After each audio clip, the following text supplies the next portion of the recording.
What if the most powerful glimpses of heaven come when you're least expecting them?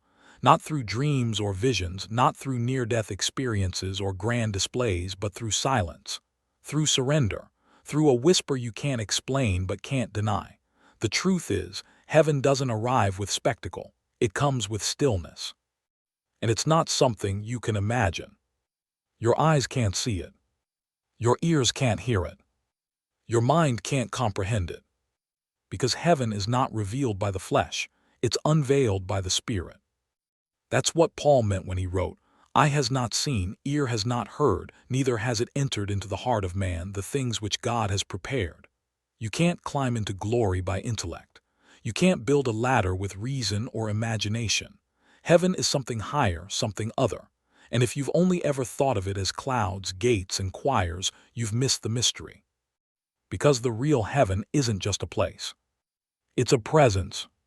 The presence of a holy God who cannot be grasped with human strength, but who reveals himself in the quiet heart surrendered in faith.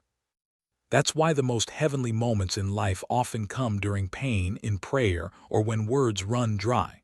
Not when you're trying to feel spiritual, but when you've got nothing left but stillness. That's where God speaks. That's where eternity brushes against your soul. And maybe that's why we miss it. We fill our lives with noise, with theology, with activity, and all the while heaven is waiting, not above us but beyond us, not later but now, not in imagination but in spirit. The question is, are you still enough to see it?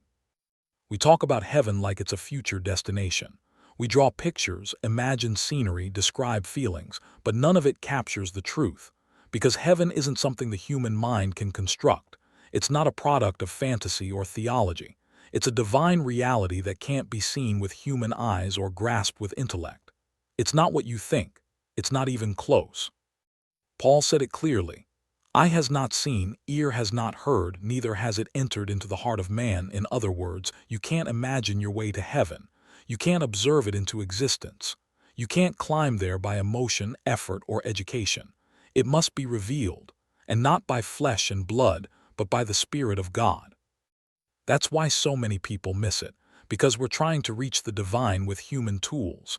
We want a heaven we can explain, a glory we can describe, but God is not waiting to be figured out. He's waiting to be worshipped.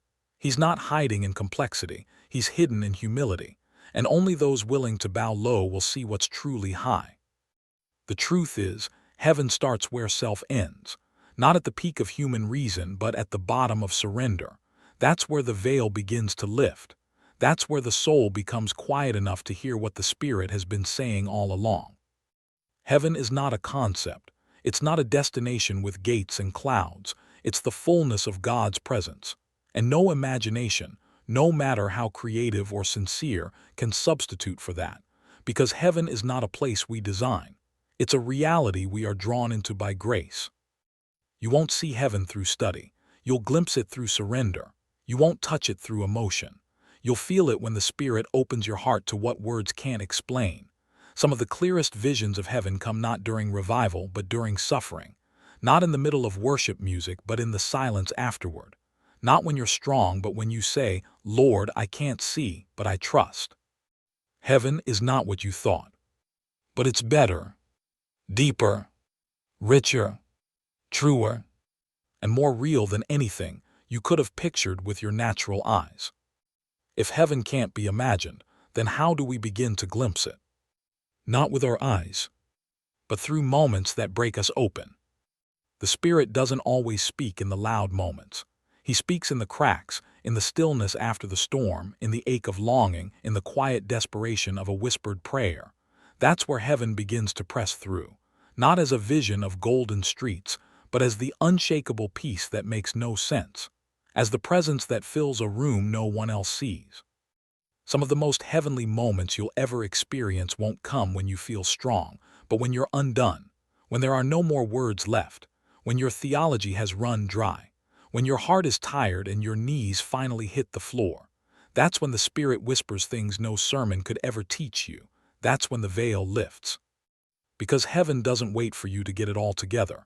It breaks in when you finally let go, when you stop pretending, When you allow yourself to be still enough to say, God, if you don't meet me here, I have nothing. And sometimes it's not even in the words. It's in the sigh, the tear, the moment of breath between the pain and the praise. That's when eternity touches earth. Not with lightning, not with trumpets, but with stillness. So if you're walking through a storm, don't assume heaven is far. It may be closer than ever. If your prayers feel weak, if your worship feels quiet, if you feel small, then you're right where God wants to show you something sacred. Heaven isn't for the proud. It opens to the surrendered, to the childlike, to the broken-hearted, to the ones who don't need to understand, just belong. And that's where glory begins. There's a danger in chasing heaven with the wrong compass. Because when your guide is emotion, imagination, or even curiosity alone, you can end up far from the real presence of God, not because He's hiding, but because we're looking in the wrong direction. Heaven isn't found in spiritual hype. Not in goosebumps, not in visions we invent, not in mystical performances that stir the senses but starve the soul. The world is full of voices offering heavenly experiences, but not all of them are from above. The enemy knows how to mimic beauty. He knows how to use light that doesn't heal. He knows how to create noise that sounds spiritual but leaves you empty. That's why Scripture never tells us to seek feelings. It tells us to seek the Spirit, to test every voice, to anchor every moment in the Word, because true glimpses of heaven will never contradict the one who sits on its throne. You may long for something deeper, and that's good, but don't let longing lead you to illusion. Don't trade truth for stimulation. Real heaven is not entertainment, it's holy. And when you truly encounter it, you won't walk away impressed, you'll walk away changed. Sometimes we confuse inspiration for transformation. We hear beautiful words and think we've touched glory. But inspiration fades. Only the Spirit can renew. So check your compass. Is it leading you toward surrender or self? Toward silence or show? Toward Christ or just curiosity? Heaven is not a performance. It's a presence. And if you want to find it, you don't need lights, sound, or signs. You need hunger, humility. A heart willing to say, not what I feel, but what you reveal. That's where the real truth of heaven begins. If heaven is real and reachable not through flesh but through the Spirit, then how do we draw near? Not by climbing but by yielding, not by trying harder but by bowing lower. Heaven opens when pride falls. It comes not to the skilled but to the surrendered. The Spirit doesn't need effort, He needs access. And the more you give Him room, the more you begin to perceive what no eye can see. Spurgeon once said that the holiest moments on earth are not when we feel most elevated, but when we feel most undone. And that's the paradox. You won't reach the heights of heaven by standing tall, but by falling to your knees. The Spirit reveals glory to the humble, to those who say, I can't figure this out. I just want to be where you are. That posture invites the presence of God. That hunger unlocks glimpses of eternity. It often happens when we least expect it. In the quiet hours of the morning when the world is still asleep. In a line from a song that suddenly pierces deeper than it should. In the tears you didn't plan to cry. That's when the Spirit brushes the edges of your soul and heaven whispers, I'm here. But it's not always dramatic.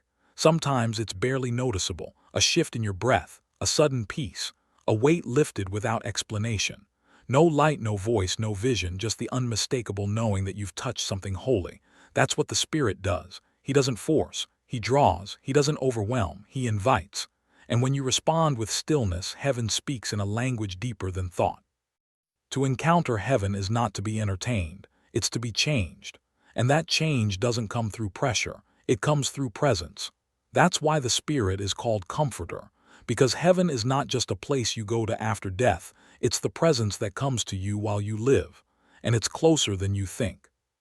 It's easy to hear about heaven and feel like it's for someone else, for the deeply spiritual, for the strong, for the ones who always seem to have their faith in order.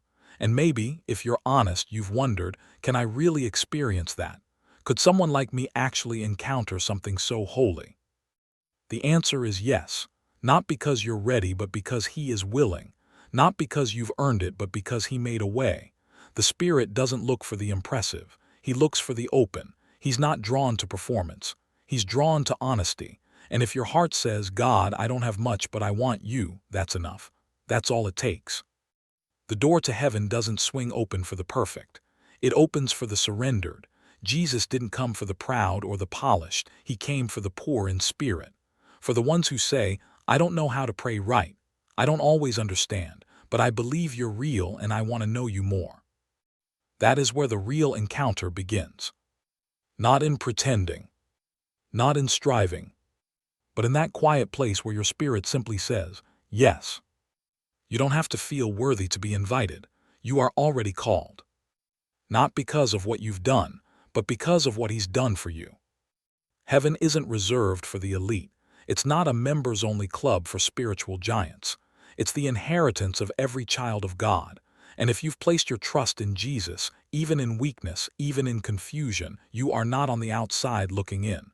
You are welcome. You are wanted. You are home.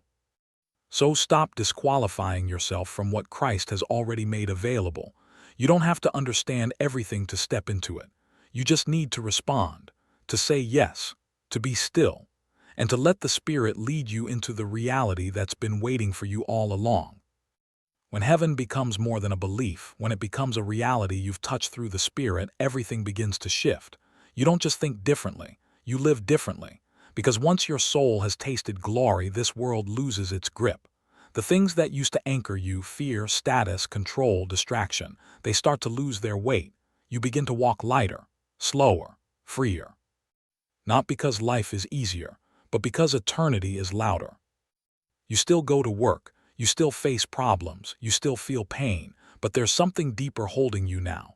A calm beneath the chaos, a presence that doesn't vanish with emotions. It lingers. It reminds you, you are part of something bigger, something unshakable. And the more you lean into it, the more your life begins to carry the fragrance of heaven. You speak with more grace. You wait with more patience. You love without needing to be loved back. Not perfectly, but differently. Because you've seen something the world can't offer, and now you're learning to live from it. People might not understand. They'll ask, why don't you worry like everyone else? Or, how do you still have peace after all you've been through? And you may not have words, but you'll carry presence. And that presence will preach louder than any sermon ever could. That's what it means to live heavenly minded. Not to escape the world, but to transform it. To bring eternity into every ordinary moment. To be a walking invitation for others to glimpse what you've glimpsed, to hunger for what you've tasted. Heaven is not a future escape. It's a current calling. And the Spirit inside you is not passive. He's active. He's forming in you a life that looks like the one who came down from glory and said, the kingdom of heaven is at hand. You carry it now. In your thoughts. In your choices. In your silence. In your love. You've seen something eternal. Now let your life echo it. You've heard the truth. Not just ideas, not just theology, but something deeper. Something that bypassed your mind and went straight to your spirit. And now it's time to answer. Because real encounters with heaven don't just leave us in awe, they lead us into surrender. When you've glimpsed the eternal, you can't walk away unchanged. Not if it was real. And if right now something inside you is stirring, if the tears came unexpectedly, if you found yourself pausing and breathing slower, that wasn't emotion. That was the Spirit. He's near. He's calling. But He won't force Himself on you. He's gentle, holy, waiting. So what will you do with what you've seen? What will you do with what you now know? Heaven is not a concept to admire. It's a reality to respond to. And response doesn't have to be dramatic. It just has to be honest. Maybe it's a whispered, I believe. Maybe it's a long silence full of tears. Maybe it's finally letting go of the false version of God you've been carrying and saying, show me who you really are. This is the holy part, the part no one else sees. Not the content, not the message, but the moment your spirit turns and says yes. Yes to presence over performance. Yes to hunger over hype. Yes to the real, eternal, unshakable kingdom of God. That's all he's looking for, not a polished life but a yielded heart, a heart that says, whatever this is, I want more, even if I don't understand, even if it's messy, even if it costs me everything. Because the truth is, it will. But what you gain is beyond imagination. Maybe this message didn't give you all the answers. Maybe it stirred more questions than it solved. But if something in you feels lighter, if something opened, softened, slowed down, then heaven just passed by. Not with thunder, not with flashes of light, but in the stillness that settled over your heart. That's how God moves, quietly, deeply, permanently. You won't always notice it when it starts, but you'll know it by the peace that lingers, by the longing it awakens, by the silence that suddenly feels full, not empty. If you've glimpsed something eternal today, don't rush past it. Don't let the weight of this moment slip into the noise of tomorrow. This was holy ground, and you were meant to stand here. You don't need to do anything dramatic. You don't need to understand everything. Just be still. Be open. Let the Spirit finish what He started in you. Heaven is not far. It's not someday. It's here. Now. Whispering, "You are mine." And if this message reached into places no one else sees, if you felt like God was speaking not to a crowd, but to you, then I invite you to stay. Not for the next video, not for the content, but for the truth, for the reminders, for the voice that keeps calling you home. Subscribe, not because this is a channel, but because this is a table, and there's a seat here with your name on it. You're not too late. You're not too lost. You're not too small to carry the weight of glory. You're exactly where heaven was waiting to meet you.